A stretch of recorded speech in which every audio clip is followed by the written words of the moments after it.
నిజామాబాద్ జిల్లా ఆర్మూరు పట్టణంలో ఉపాధ్యాయులు ర్యాలీ చేపట్టారు. గత బీఆర్ఎస్ ప్రభుత్వం నిరంకుశంగా ఉపాధ్యాయ ఉద్యోగుల నెత్తిన రుద్దిన దుర్మార్గపు జీవో 317 కారణంగా 30 మంది ఉద్యోగులు బలయ్యారంటూ ఆవేదన వ్యక్తం చేశారు.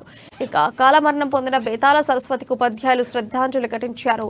317 జీవోను అమలు చేసి ఉపాధ్యాయ కుటుంబాలను బీఆర్ఎస్ ప్రభుత్వం విచ్ఛిన్నం చేసిందని మండిపడ్డారు. వీలైనంత త్వరగా కాంగ్రెస్ ప్రభుత్వం ఈ జీవోను రద్దు చేయాలని కోరుతూ ర్యాలీ తీశారు. దుర్మార్గపూరితంగా నిరంకుశంగా ఉపాధ్యాయ ఉద్యోగుల నెత్తిన రుద్దినటువంటి 317 జీవోను అమలుపరిచి నేటికి 2 సంవత్సరాలు పూర్తయింది.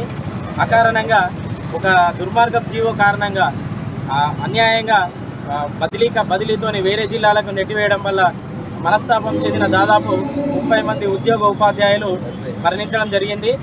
ఈ 317 జీవో అనే ఒక కారణంగానే టీఆర్ఎస్ ప్రభుత్వం ఈరోజు గద్దె దిగి కాంగ్రెస్ ప్రభుత్వం అధికారాన్ని చేపట్టడం జరిగింది.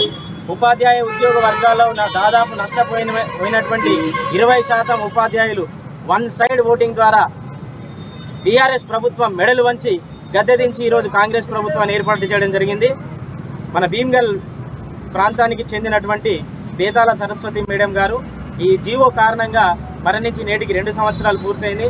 వారి ఆత్మకు శాంతి కలగాలని నివాళులు అర్పిస్తూ ఈ కాంగ్రెస్ ప్రభుత్వాన్ని మా ఉద్యోగ ఉపాధ్యాయుల పక్షాన 317 జీవో బాధితులందరి పక్షాన కోరుకునేది ఒకటే, వీలైనంత తొందరగా ఈ దుర్మార్గపు